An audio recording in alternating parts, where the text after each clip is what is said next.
Hello दोस्तों, एक बार फिर से स्वागत है आपका आरंभ स्टडी पॉइंट में। आज हम पढ़ेंगे क्लास 8 पॉलिटी का यह छठा अध्याय है, 6 अध्याय है और इसका नाम है हमारी आपराधिक न्याय प्रणाली। तो चलिए शुरू करते हैं।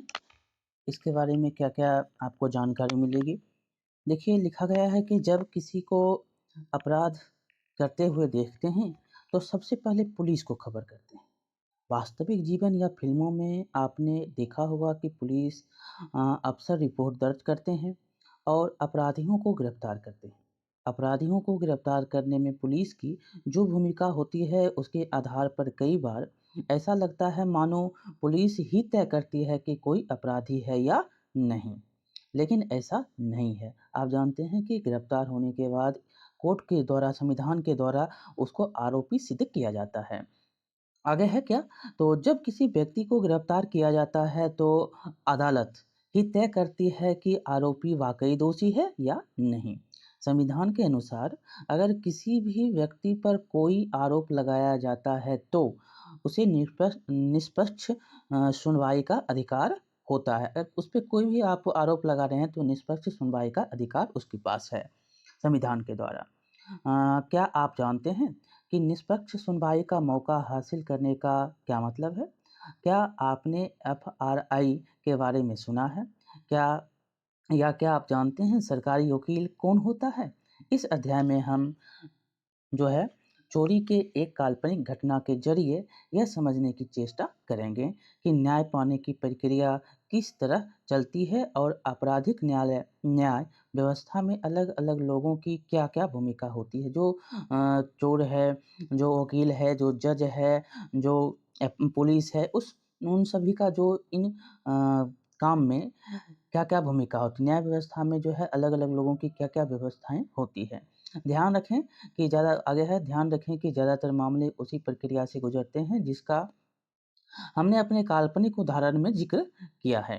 फलस्वरूप इन प्रक्रियाओं को समझना और आपराधिक न्याय व्यवस्था में अलग अलग लोगों की भूमिकाओं को समझना महत्वपूर्ण होता है। अगर कभी ऐसा मौका आता है तो यह जानकारी आपके लिए उपयोगी साबित हो सकती है। देखिए, कहानी क्या है? तो कहानी है मुंबई का एक मकान में श्रीमती शिंदे तैयार हो रही है। पिछले 1 घंटे से वो गले का हार ढूँढ रही है। देखिए, वो उसका जो है गले का हार चोरी हो गया है, वो हार ढूँढ रही है। मुझे पक्का पता है यहीं रखा था, यह कहाँ गया? ये बोल रही है। दूसरा में है क्या? जो जल्दी करो भाई, हमें देर हो रही है शादी के समारोह में जाने के लिए। उनके पति हैं, वो बोल रहे हैं जल्दी करो, हमें देर हो रही है, शादी के समारोह में जाना है। अब देखिए ये क्या बोल रही है?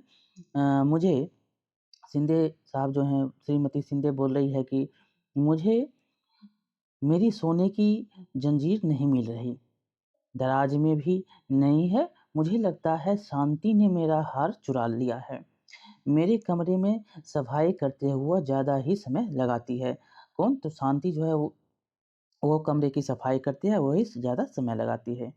अब देखिए, शांति हेम हेमब्राम पिछले 3 साल से इस मकान में काम कर रही है। शांति जो है 3 साल से काम कर रही है। मैडम क्या बोलती है शांति, क्या तुम चोरी भी करने लगी हो? और वो भी सोने का हार? अपना बक्सा लाओ, मैं अभी तलाशी लूँगी। हमने पुलिस को बुला लिया है, अगर तुमने हार लिया है तो अभी लौटा दो। शांति क्या बोलती है, नहीं मैडम, मैंने चोरी नहीं की है। तब देखिए शिंदे साहब शांति के बक्से की तलाशी लेते हैं जिसमें एक लिफाफे में 10,000 रुपये मिलते हैं। वह शांति पर चिल्लाने लगते हैं। उन्हें यकीन हो जाता है कि शांति ने हार बेच दिया और यह उसी का पैसा है।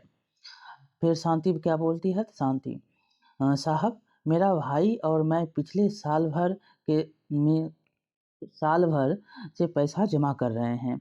हम गांव लौटकर एक बैल खरीदना चाहते हैं। मैडम, मैं बेगुनाह हूँ। तब क्या होता है? मिस्टर शिंदे थाने में पहुंच जाते हैं। जी कहिए, पुलिस बोलता है। शिंदे क्या बोलते हैं? मैं एफआरआई लिखाने आया हूँ। मेरे घर में चोरी हुई है। घर की नौकरानी शांति ने मेरी पत्नी का हार चुरा लिया है। शिंदे साहब के कहने पर जो है सब इंस्पेक्टर राव एफआईआर दर्ज कर लेता है। उसके बाद देखिए शिंदे साहब सब इंस्पेक्टर के साथ घर आते हैं और अब इंस्पेक्टर क्या बोलता है, मैं इस चोरी के बारे में श्री शिंदे और उनकी पत्नी के बयान दर्ज करूंगा। रुपये के लिफाफे को सील करके सबूत के तौर पर अपने साथ ले जाता हूं और मैं शांति को गिरफ्तार करके थाने में ले जा रहा हूं। देखिए अब क्या बोलते हैं शांति, मेहरबानी करके मुझे थाने मत ले जाइए। मैंने हार नहीं चुराया, यह मेरी मेहनत की कमाई है। अब देखिए शांति का भाई सुशील आया है और सब इंस्पेक्टर राव से विनती कर रहा है कि वह शांति को छोड़ दें। इंस्पेक्टर क्या बोलता है, उसने सोने का हार चुराया है, तुम अदालत से जमानत का आदेश लेकर आओ। अब सुशील क्या बोलता है, लेकिन मैं वकील की फीस कहाँ से लाऊंगा और उसके लिए मैं कोई जमानती बनेगा। आपने हमारी सारी कमाई तो सील करके अपने पास रख ली है, ये सुशील बोलता है। देखिए जमानती के लिए क्या कौन चाहिए, तो वकील साहब चाहिए। देखिए यहाँ पर गलती कुछ दिया गया है कि सब इंस्पेक्टर राव सुशील को भी 2 दिन का हवालात में रखता है। उसे सब इंस्पेक्टर राव एवं कई जो है कांस्टेबल पीटते हैं और गालियां देते हैं।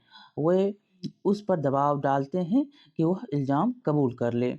वे उसे यह यह मानने के लिए कहते हैं कि वह और उसकी बहन शांति घरेलू नौकरों का एक गिरोह चलाते हैं और वह गिरोह घरों से गहने चोरी करता है। देखिए यहाँ पर एक जो है फंसाने की जो साजिश चल रही है कि इंस्पेक्टर कह रहा है कि वह कबूल करे कि वह गिरोह चलाता है, सोने की जो गहने की जो है चोरी करने वाले गिरोह, और यह कबूल करवाने के लिए जो है इंस्पेक्टर सब इंस्पेक्टर सभी उसको पीटते हैं। शिंदे देखिए आगे क्या है कि शिंदे के पड़ोस से गहनों के गायब होने की कुछ और शिकायतें भी आ चुकी थी। जब सुशील बार बार यही कहता रहा कि वह निर्दोष है और फैक्ट्री में मजदूरी करता है, तो 2 दिन बाद पुलिस उसे छोड़ देती है। कहता है वो मैं निर्दोष हूँ, तो उसको छोड़ दिया जाता है। अब आगे क्या होता है, तो अदालत ने 1 महीने बाद शांति को जमानत की अर्जी मंजूर कर दी। लेकिन कोई भी 20,000 रुपये के लिए उसका जमानती बनने को तैयार नहीं था। 20,000 जमानती के लिए उसको देना था। नतीजतन क्या हुआ, जमानत के बावजूद वह जेल में ही पड़ी रही। वह गहरे सदमे की हालत में है, वह डरी हुई है और मुकदमे का नतीजा जो है क्या निकलेगा ये सोच रही है। अब देखिए वो जेल में है शांति, मेरा क्या होगा। वो बोल रही है मैं तो कुछ गलत नहीं किया, सिर्फ मैडम के शक की वजह से मैं सलाखों के पीछे आ गई हूँ और हम लोगों ने जो पैसा बचाया था, क्या वह कभी हमें जो है वापस मिल पाएगा, ये सोच रही है। जो इतना कष्ट से हमारे भाई ने जो पैसा जमा किया था, वह जो है मिल पाएगा, एक शक के कारण वह जेल में चली गई है, ये सोच रही है। अब आगे क्या होता है, तो पुलिस ने मजिस्ट्रेट की अदालत में आरोप पत्र दायर कर दिया है। अदालत की ओर से आरोप पत्र और गवाहों के बयानों की एक नकल शांति को दी जाती है। शांति अदालत को बताती है कि चोरी के इस झूठे इल्ज़ाम से बचने के लिए उसके पास कोई वकील नहीं है। मजिस्ट्रेट महोदय शांति की दलील सुनकर अधिवक्ता कमला रॉय को सरकारी खर्चे पर बचाव पक्ष का वकील बना देते हैं, जिसको जो वकील नहीं वो उठा सकता है, तो उसको कौन? तो मजिस्ट्रेट साहब जो वहाँ के जज हैं, वो क्या करते हैं, उनको सरकारी वकील के रूप में कमला राय को देते हैं, कि उनका बचाव करेंगे। आगे क्या होता है, संविधान देखिए, संविधान में क्या लिखा गया है, संविधान के अनुच्छेद 22 के अनुसार प्रत्येक व्यक्ति को एक वकील के जरिए अपना बचाव करने का मौलिक अधिकार प्राप्त है। प्रत्येक व्यक्ति जो है वह अपने वकील के ज़रिए अपना मौलिक अधिकार है उसका कि अनुच्छेद 22 के अनुसार वो अपना बचाव करेगा। संविधान के अनुच्छेद 39 ए में ऐसे नागरिकों को वकील मुहैया कराने की ज़िम्मेदारी राज्य के ऊपर सौंपी गई है। अगर किसी को वकील नहीं हो पा रहा है, उसके पास खर्चा नहीं है, तो राज्य को यह सौंपी गई है कि उस नागरिक को आप वकील मुहैया कराएँगे। अनुच्छेद कितना? तो 39 ए के अनुसार, ठीक? जो आरोपी गरीबी या किसी वजह से वकील नहीं रख सकते हैं।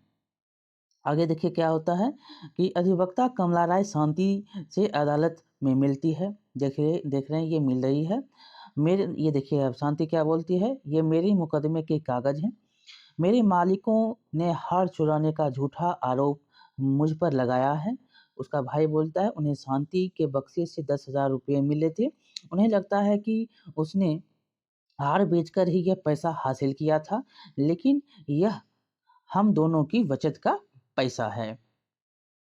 देखिए आगे क्या होता है, अदालत शांति पर आरोप लगाती है कि उसने श्रीमती शिंदे के जो है सोना है का हार चुराया है और चोरी का हार को बेचकर शांति को 10,000 रुपये मिले हैं और उसके पास पाए गए। देखिए शांति क्या बोलती है, मैं निर्दोष हूँ और मेरी सुनवाई हो। मैं निर्दोष हूँ ये बोल रही है। आगे क्या होता है, मजिस्ट्रेट के सामने मुकदमा शुरू हो गया है, देख रहे हैं ऊपर में दिखाया गया है। आगे सरकारी वकील राज्य की ओर से मुकदमे में हाजिर होता है और आगे क्या होता है तो वह श्रीमती एवं श्री शिंदे को मुख्य गवाह के रूप में पेश करता है। देखिए तो बताइए अब यहाँ पर बताने के लिए बोलता है इसको श्रीमती को, तो अब बताइए श्रीमती शिंदे आपका हार किस तरह गायब हुआ। श्रीमती क्या बोलती है तो मैंने सोने का हार दराज में रखा था, शांति ने उसे चुराया है। शांति के अलावा और कोई व्यक्ति मेरे कमरे में नहीं जाता। मिस्टर शिंदे ने मेरे सामने उसके संदूक की तलाशी ली थी। वहाँ लिफाफे में 10,000 रुपये देखकर हम तो अचंभे में पड़ गए थे। शांति को यह पैसा मेरा हार बेचकर मिला था, वह चोर है। ये मिस्टर शिंदे जो श्रीमती शिंदे हैं वो बोलती है। अब देखिए इसके बाद अधिवक्ता राय जो है श्रीमती शिंदे से जिरह करती है।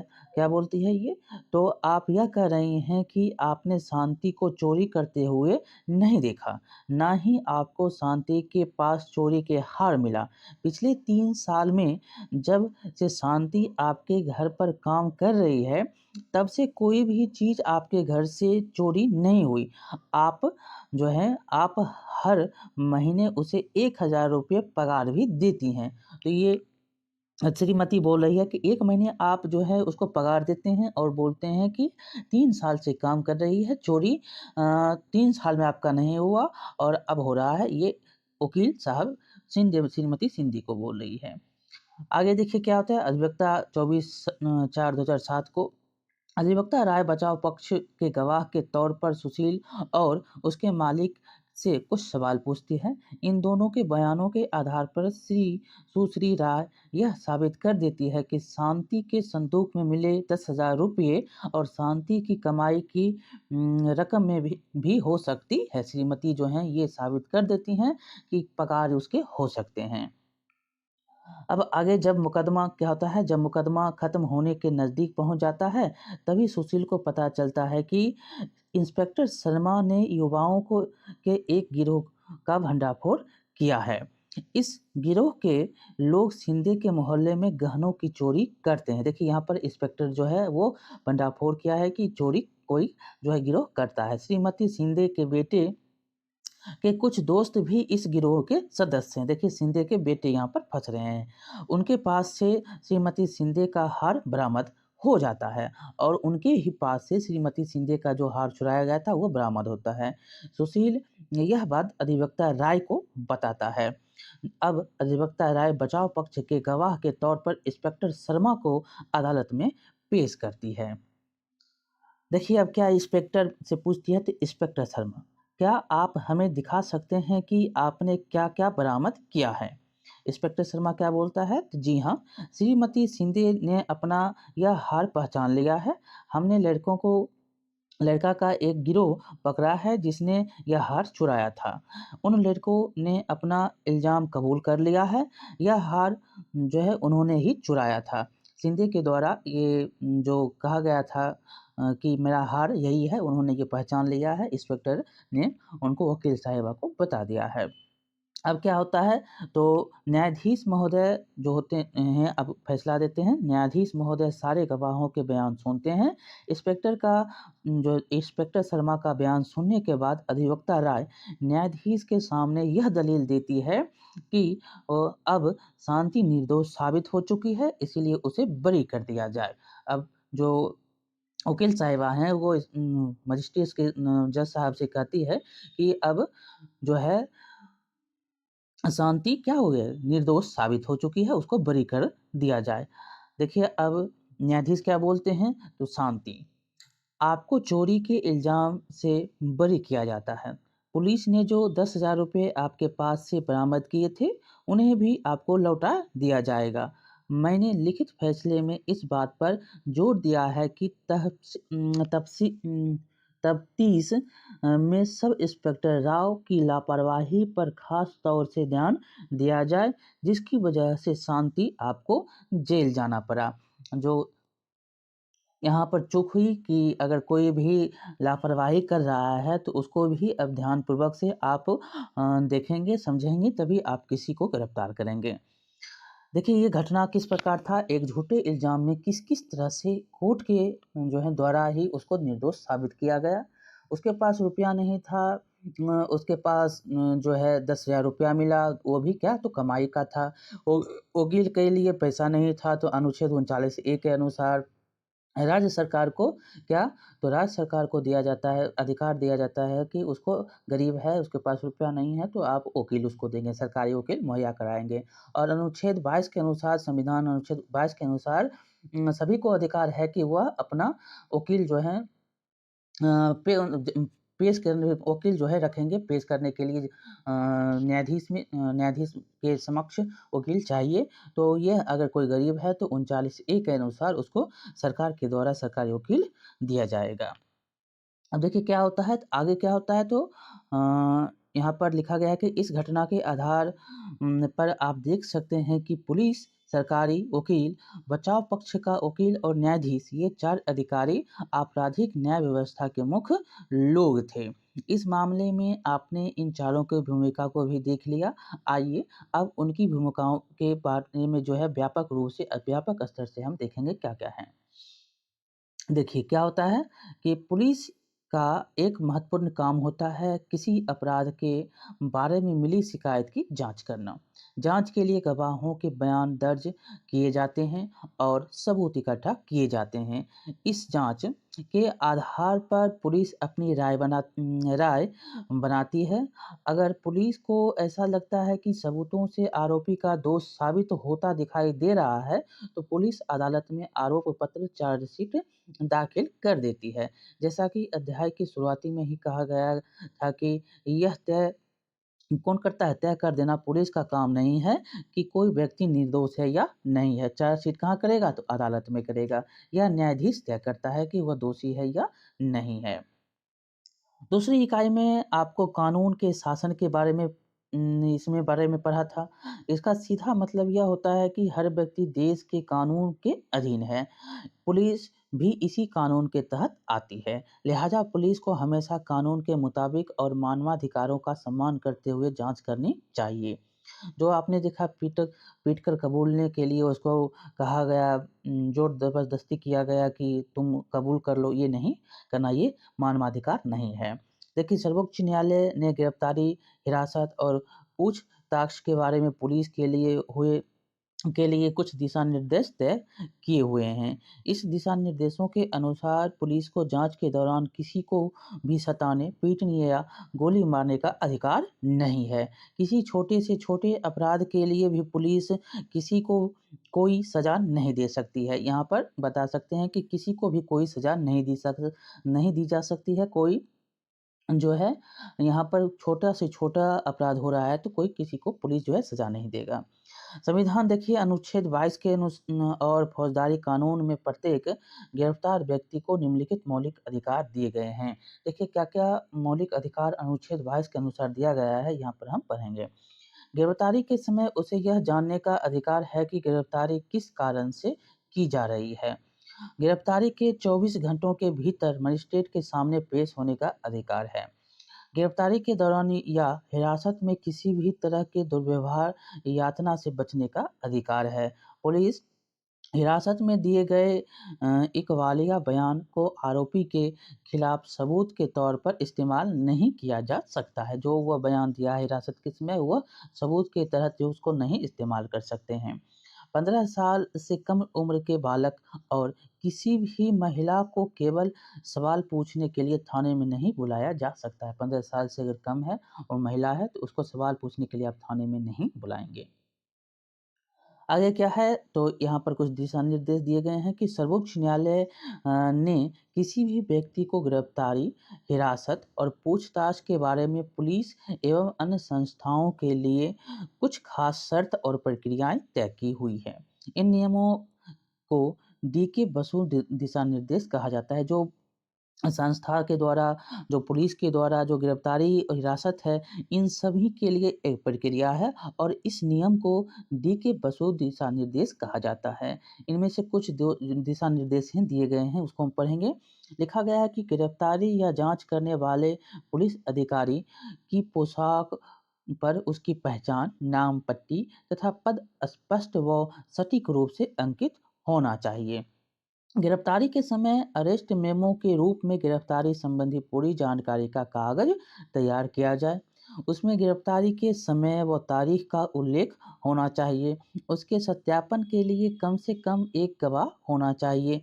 वह गिरफ्तार सदस्य के परिवार का व्यक्ति भी हो सकता है। अरेस्ट मेमो पर गिरफ्तार होने वाले व्यक्ति के दस्तखत होना चाहिए। जो अरेस्ट मेमो हैं, जो गिरफ्तार हो उनके जो हैं गिरफ्तार होने वाले व्यक्ति के दस्तखत होंगे। आगे क्या है कि गिरफ्तार किए गए, हिरासत में रखे गए या जिससे पूछताछ की जा रही है, ऐसे व्यक्ति को अपने किसी संबंधी या दोस्त या शुभचिंतकों को जानकारी देने का अधिकार है। जिसको आप गिरफ्तार कर रहे हैं, वह किसी को जो है संबंधी को शुभचिंतक को जानकारी देगा, इसका अधिकार है। जब गिरफ्तार व्यक्ति या दोस्त या संबंधी उस जिले से बाहर रहता हो तो गिरफ्तारी के 8 से 12 घंटे के भीतर उसे गिरफ्तारी के समय, स्थान और हिरासत की जगह के बारे में जानकारी भेज दी जानी चाहिए। अगर उसका दोस्त नहीं है, यहाँ पर परिवार का व्यक्ति नहीं है, तो 8 से 12 घंटे के भीतर जो हैं उसके उस स्थान पर हिरासत जहाँ पर हुई है, इन सभी की जानकारी जो हो वहाँ पर उसको भेज दिया जाएगा। आइए अब शांति की कहानी पर वापस लौटते हैं और इन सवालों के जवाब को खोजते हैं। देखिए क्या है सवाल, तो सवाल यह है पहला कि जब चोरी के इल्ज़ाम में शांति को गिरफ्तार किया गया, उसी दौरान सब इंस्पेक्टर राव ने उसके भाई सुशील को भी 2 दिन तक पुलिस हिरासत में रखा। क्या उसको न हिरासत में रखने की कार्रवाई कानूनन सही थी? क्या इससे डी.के. बसु दिशा निर्देशों का उल्लंघन हुआ है? तो यहाँ पर एकदम लिखा गया है कि किसी को आप ऐसे गिरफ्तार नहीं कर सकते हैं। तो ये क्या है? तो ये नहीं होना चाहिए। क्या सब इंस्पेक्टर राव ने शांति को गिरफ्तार करने और उसके खिलाफ मुकदमा दायर करने से पहले गवाहों से पर्याप्त जो है सवाल पूछे और ज़रूरी सबूत इकट्ठा किए थे? पुलिस की ज़िम्मेदारियों के हिसाब से आपकी राय में सब इंस्पेक्टर राव को जाँच के लिहाज से और क्या-क्या करना चाहिए? यहाँ पर जो है सभी लिख लिए गए थे। इन्होंने चोरी किया था, गवाह कौन थे? तो सिंधिया साहब थे। अब आगे दूसरा क्या है, तो आइए अब थोड़ी अलग से स्थिति में मामला को देखते हैं। मान लीजिए कि शांति और उसका भाई सुशील थाने में जाकर यह शिकायत करते हैं कि शिंदे के 20 वर्षीय बेटे ने उसके बचत के 15,000 रुपये चुरा लिए हैं। क्या आपको लगता है कि थाने का प्रभारी अधिकारी फौरन उनकी एफआईआर दर्ज कर लेगा? ऐसे ऐसे कारक लिखिए जो आपकी राय में एफआईआर लिखने या ना लिखने के पुलिस के फैसले को प्रभावित करते हैं। देखिए यहाँ पर गरीब की भी एक भूमिका होती है जो देखता है कि ये कोई ऐसा व्यक्ति नहीं है जिसका हम एफआईआर लिखें, तो पुलिस वहाँ पर क्या करता है? नहीं लिखता, लेकिन उसको लिखना चाहिए क्योंकि सभी का अधिकार है। अगर उसके साथ कुछ हो रहा है, कुछ गलती हो रहा है, तो उसका अधिकार है कि वो एफआईआर करेगा, वह पुलिस या कानून की सहायता ले सकता है। यहाँ पर अगर वो शिंदे की बात को लिख सकता है, तो यहाँ पर शांति की बातों को भी लिखा जाना चाहिए। यहाँ पर पुलिस जो है लिखने या जो है उसके बातों को नहीं प्रभावित नहीं मानेगा, ये देखा जाता है। समाज में हम देख रहे हैं कि कोई गरीब से गरीब आदमी एफआईआर करने जाता है, तो उसको धिक्कार करके उसको भगा दिया जाता है। ये हमारे समाज में देखा जाता है, पुलिस इंस्पेक्टर जो हैं ऐसे रवैये अपनाते हैं। तो ये नहीं है, सभी का अधिकार है कि उसके बातों को सुनना चाहिए।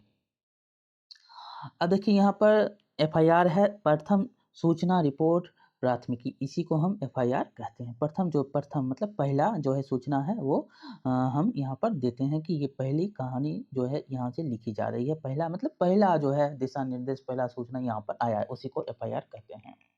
देखिए पुलिस एफआईआर दर्ज होने के बाद ही किसी अपराध की पड़ताल कर शुरू कर सकती है। अगर एफआईआर नहीं हुआ है तो पड़ताल नहीं करेगा। यहाँ पर देखिए सुशील को एफआईआर कर लिया, जो है गिरफ्तार कर हिरासत में रखा गया, उस पे जो है एफआईआर नहीं हुआ था। कानून में कहा गया है कि किसी संज्ञेय अपराध की सूचना मिलने पर थाने के प्रभारी अधिकारी को फौरन एफआईआर दर्ज करनी चाहिए। अगर उसको लग रहा है कि कुछ हो रहा है तो उसको एफआईआर दर्ज करनी चाहिए। पुलिस को यह सूचना मौखिक या लिखित मतलब किसी कोई बोल सकता है या लिख कर दे सकता है, किसी के रूप में भी हो सकती है। अब जानते हैं डिजिटल रूप से भी अब अगर कुछ हो रहा है तो उसमें भी एफआईआर होता है। एफआईआर आमतौर पर वारदात की तारीख, समय और स्थान का उल्लेख किया जाता है। उसमें वारदात के मूल तथ्यों और घटनाओं का विवरण भी लिखा जाता है। अगर अपराधियों का पता हो तो उसके नाम तथा गवाहों का भी उल्लेख किया जाता है। एफआईआर में शिकायत दर्ज कराने वाले का नाम और पता लिखा जाता है। एफआईआर के लिए पुलिस के पास एक खास फॉर्म होता है। इस पर शिकायत करने वाले के दस्तखत कराए जाते हैं। शिकायत करने वाले को पुलिस से एफआईआर की एक नकल मुफ्त पाने का कानूनी अधिकार होता है। आगे देखिए सरकारी वकील की क्या भूमिका होती है। तो किसी आपराधिक उल्लंघन को जनता के विरुद्ध माना जाता है। यहाँ पर देख सकते हैं लिखा गया है किसी भी आपराधिक उल्लंघन को जनता के विरुद्ध माना जाता है। इसका मतलब यह है कि वह अपराध केवल पीड़ित व्यक्ति को ही नुकसान नहीं पहुंचाता बल्कि पूरे समाज के प्रति अपराध होता है। वह जो है सिर्फ पीड़ित व्यक्ति नहीं वहाँ पर फंस रहा है, सभी उसके समाज में जो है उसको भी प्रभावित करता है। आपको पिछले अध्याय में दहेज के लिए सुधा की हत्या की घटना याद है। आरोपी लक्ष्मण और उसके परिवार के खिलाफ यह मुकदमा राज्य की ओर से दायर किया गया था। इसीलिए इस मुकदमे को राज्य मतलब दिल्ली प्रशासन बनाम लक्ष्मण कुमार एवं अन्य का नाम दिया गया था और राज्य के द्वारा किया गया था, इसलिए इसका नाम क्या हो गया, दिल्ली सरकार। राज्य के द्वारा राज्य बनाम लक्ष्मण कुमार के द्वारा जो है ये नाम उनके दिए गए थे। इसी तरह शांति वाले मुकदमे को भी श्रीमती शिंदे बनाम शांति हेमब्रम की बजाय राज्य बनाम शांति हेमब्रम के नाम से जाना जा सकता है। यहाँ पर अगर सरकार के द्वारा कानूनी प्रक्रिया में शामिल हो रहे हैं तो सरकार वहाँ पर आ जाएगा और जो जिस पे केस है उसका नाम हो जाएगा। ठीक, यहाँ पर देखिए लिखा गया कि अदालत में सरकारी वकील राज्य का पक्ष प्रस्तुत करता है। सरकारी वकील की भूमिका तब शुरू होती है जब पुलिस जांच पूरी करके अदालत में आरोप पत्र दाखिल कर देती है। सरकारी वकील की इस जांच में कोई भूमिका नहीं होती है, उसे राज्य की ओर से अभियोजित प्रस्तुत करना होता है।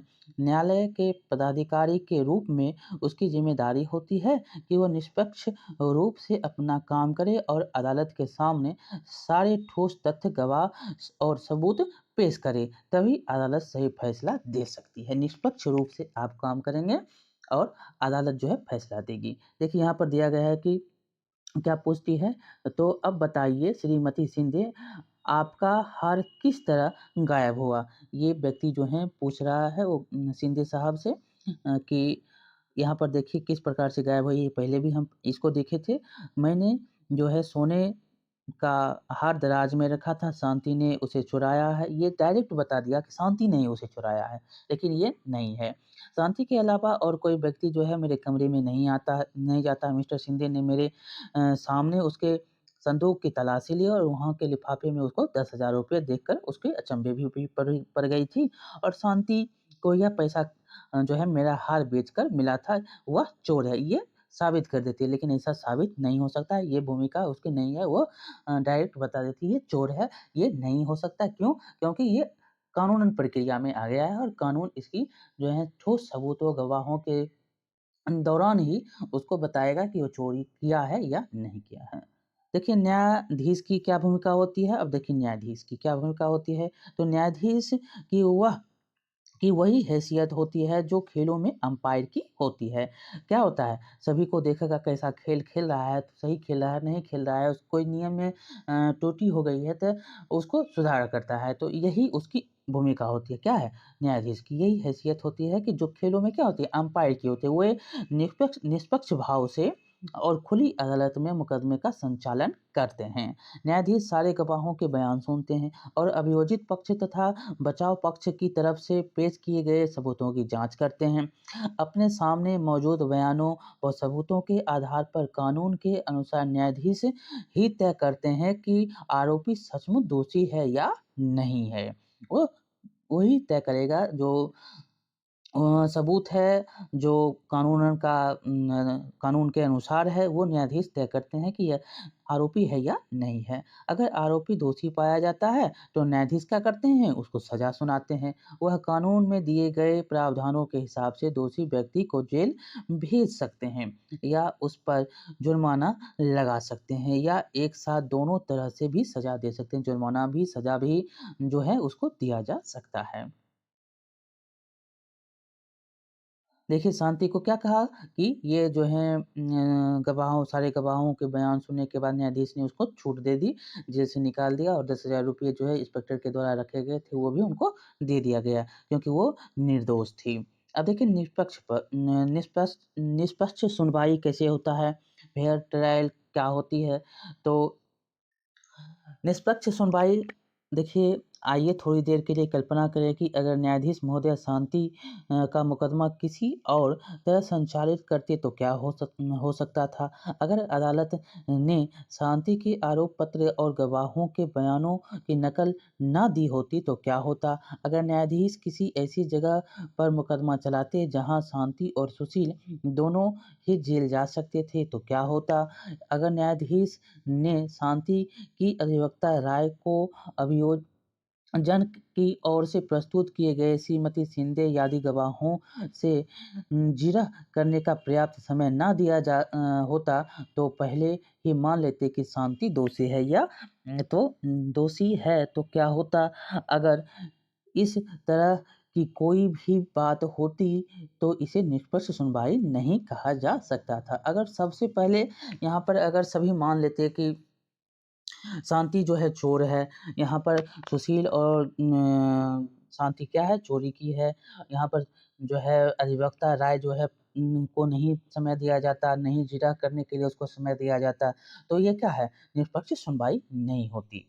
इसकी वजह से यह निष्पक्ष सुनवाई के लिए कई बातों का पालन करना होता है। देखिए क्या है, तो संविधान के अनुच्छेद 21 में जीवन के अधिकार का आश्वासन दिया गया है। इसका अर्थ यह है कि किसी भी व्यक्ति के जीवन या स्वतंत्रता को केवल एक तर्कसंगत और न्यायपूर्ण कानूनी प्रक्रिया के जरिए ही छीना जा सकता है, ना कि उसका जो है आप उसका कोई उल्लंघन करेंगे। अनुच्छेद में उसको क्या है, जीवन के अधिकार का आश्वासन दिया गया है। निष्पक्ष सुनवाई में यह सुनिश्चित किया जाता है कि संविधान के अनुच्छेद 21 का पूरी तरह से पालन किया जाएगा।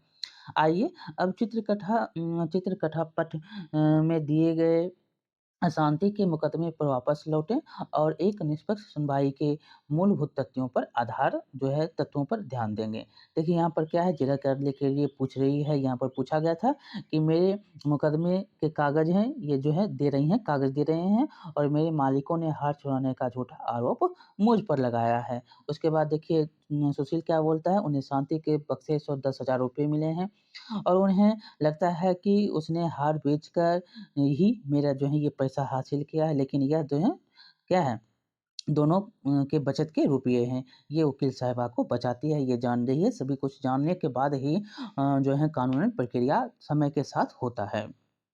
हाँ, देखिए क्या होता है, हम उसके में देखते हैं क्या मूलभूत तत्व पर ध्यान हम देंगे। तो पहली बात, शांति को आरोप पत्र और उन सभी साक्ष्यों की एक-एक प्रति दी गई थी, जो अभियोजन पक्ष के उसके खिलाफ अदालत में पेश किए गए थे। शांति पर चोरी का आरोप लगाया गया था, जो है कानूनन एक अपराध है। क्या है? चोरी का जो है अपराध है। क्या है? अपराध है। यह मुकदमा जनता के सामने खुली अदालत में चलाया गया। शांति का भाई सुशील अदालत की कार्रवाइयों में मौजूद था। मुकदमा आरोपी की उपस्थिति में चलाया गया। शांति का एक वकील ने बचाव किया। शांति के अधिवक्ता राय को अभियोजन पक्ष की ओर से पेश किए गए सारे गवाहों से जिरह करने का मौका दिया गया। जो गवाह थे उनसे बात करने का मौका दिया गया। अधिवक्ता राय को शांति की ओर से गवाह पेश करने का अधिकार दिया गया। अधिवक्ता राय को क्या कहा गया कि शांति की ओर से आप गवाह पेश करेंगे। यहाँ पर पूछा भी गया, देख सकते हैं ये वार्तालाप पहले भी आपने देखा कि शांति जो है चोरी की आपके यहाँ 3 साल से काम कर रही है, कभी जो है रुपया नहीं, मतलब 3 साल से काम कर रुपया नहीं लिया, आप उसको 1,000 का जो है पगार भी देते हैं, तो उसका पगार भी हो सकता है। ये जो है वकील साहिबा इससे दुबे से पूछ रही हैं। अब आगे देखिए क्या होता है कि हालाँकि पुलिस ने शांति के खिलाफ चोरी का मामला दर्ज किया था, लेकिन न्यायाधीश ने उसे निर्दोष मानते हुए मुकदमा चलाया। अब अभियोजन को निर्णायक रूप से सिद्ध करना था कि शांति की ही दोषी है। इस मुकदमे में अभियोजन पक्ष ऐसा नहीं कर पाया। अभियोजन मतलब जो कौन है अभियोजन? जो केस दायर किए हैं, वो अभियोजन हैं, जैसे श्रीमती शिंदे जी। अब क्या है, तो महत्वपूर्ण बात यह है कि न्यायाधीश ने अदालत के सामने पेश किए गए साक्ष्यों के आधार पर ही मुकदमे का फैसला सुनाया। न्यायाधीश ने शांति की कमजोर स्थिति के आधार पर बिना सोचे समझे यह फैसला नहीं ले लिया कि वह सचमुच चोर है। इसकी बचाव न्यायाधीश का आचरण लगातार निष्पक्ष रहा, और चूंकि साक्ष्यों से यह सिद्ध हो गया कि शांति की बजाय कुछ युवकों ने चोरी की थी, इसीलिए उन्होंने शांति को आज़ाद कर दिया। शांति को इसीलिए न्याय मिला क्योंकि उसे निष्पक्ष सुनवाई का मौका दिया गया था। सभी जो है कानूनी प्रक्रिया जो है निष्पक्ष रूप से चली और उसको न्याय मिल गया। इस अध्याय में हमने क्या सीखा? तो जिन लोगों का ज़िक्र किया गया है, संविधान और कानून दोनों में यह कहा गया है कि उन लोगों को अपनी ज़िम्मेदारी सही ढंग से निभानी चाहिए। इसका मतलब है कि प्रत्येक नागरिक को, चाहे वह विभिन्न वर्ग, जाति, धर्म और वैचारिक मान्यताओं के हो, उसे निष्पक्ष सुनवाई का अधिकार दिया जाए। कानून का शासन कहता है कि कानून के सामने हर कोई बराबर है। अगर प्रत्येक व्यक्ति जो है, प्रत्येक नागरिक को संविधान के माध्यम से निष्पक्ष सुनवाई का अधिकार ना दिया जाए, तो इस सिद्धांत का कोई ख़ास मतलब नहीं रह जाता है। देखिए पृष्ठ जो है 74 में हमने देखा था कि मोटे अक्षरों में जो प्रक्रिया लिखी गई हैं, वो सभी निष्पक्ष सुनवाई के लिए बहुत ज़रूरी है। जो आपने देखा ऊपर में, शांति के मुकदमे के विवरण में जो है आपको इस शब्दों में लिखे गए निम्नलिखित प्रक्रियाओं का आप क्या मतलब समझते हैं? खुली अदालत जो सभी लोगों के सामने जो है उसका जो है अदालत में काम हो रहा है। सबूतों के आधार पर जो सबूत दिया गया कि वह चोरी नहीं की है, यहाँ पर इंस्पेक्टर ने आया, बताया कि कुछ गिरोह ने चोरी की है, यहाँ पर सबूत आए। अभियोजन पक्ष के गवाहों से जिरा जो अभियोजन पक्ष हैं, जो शिंदे हैं, जो क्या है श्रीमती शिंदे हैं, उनसे पूछा गया कि ये चोरी किसने की? अपनी जो है आगे क्या है, अपनी कक्षा में चर्चा करें कि अगर शांति के मुकदमे में निम्नलिखित प्रक्रियाओं का पालन ना किया जाता है तो क्या हो सकता है? तो ये क्या होगा? आपके अधिकारों का हनन हो रहा है। देखिए अगर उसे अपने बचाव के लिए वकील ना मिलता है तो क्या सरकार उसकी मुहैया अनुच्छेद 39 ए के तहत करवाती है। अगर अदालत उसे निर्दोष नहीं मानते हुए मुकदमा चलाती है तो क्या होगा? उसे सज़ा हो सकती है। तो इस अध्याय में आपने ये सब देखा, बहुत ही इम्पोर्टेंट है, यहाँ से बहुत सारे क्वेश्चन जो हैं पूछे जाते हैं। देखिए पुलिस एवं सरकारी वकील, बचाव के पक्ष, न्यायाधीश, ये सारे इनके भूमिकाओं की बातें यहाँ पर दी गई हैं। 4 जो हैं ये बहुत ही क्या हैं, महत्वपूर्ण भूमिका निभाते हैं। यहाँ पर कार्य हैं, क्या हैं, ये यहाँ पर आपको बताना है। तो यह ये चैप्टर में है शब्द संकलन में हम देखेंगे आरोपी। क्या होता है आरोपी? इस अध्याय के संदर्भ में ऐसे व्यक्ति को आरोपी कहा गया है जिस पर अदालत में किसी अपराध के लिए मुकदमा चल रहा है। संज्ञा क्या है, तो इस अध्याय में उस अपराधों के संज्ञेय अपराध कहा गया है जिसके लिए पुलिस किसी व्यक्ति को अदालत की अनुमति के बिना भी गिरफ्तार कर सकती है। जीरा क्या है, जब कोई गवाह अदालत में अपना बयान देता है तो दूसरे पक्ष का वकील भी उससे कुछ सवाल पूछता है जिससे उसके पिछले बयान को सही या गलत साबित किया जा सके, जिसे जीरा कहते हैं। इसे ही जीरा कहा जाता है। हिरासत क्या है, तो हिरासत पुलिस द्वारा किसी भी को गैर कानूनी ढंग से अपने कब्जे में रखना। निष्पक्ष क्या है, तो इसका मतलब स्पष्ट या न्याय संगत व्यवहार करना और किसी एक पक्ष का समर्थन ना करना। आगे क्या है, किसी अपराध का आरोप लगाना क्या है, तो जब न्यायाधीश आरोपी को लिखित रूप से सूचित करता है कि उस पर किस अपराध के लिए मुकदमा चलाया जाएगा, तो इसे अपराध का आरोप लगाना कहा जाता है। गवाह क्या है, तो गवाह जब किसी व्यक्ति को अदालत में यह बयान देने के लिए बुलाया जाता है कि उसने मामले के संबंध में क्या देखा, सुना या जाना, तो उसे गवाह कहा जाता है। यहाँ से बहुत सारे क्वेश्चन जो हैं आपको बनते हैं, बहुत सारे क्वेश्चन पूछे जाते हैं। तो ये चैप्टर आपको कैसा लगा बताएँगे, लाइक करेंगे, शेयर करेंगे और सब्सक्राइब करना नहीं भूलेंगे। मिलते हैं अगले वीडियो में। तब तक के लिए बहुत-बहुत धन्यवाद।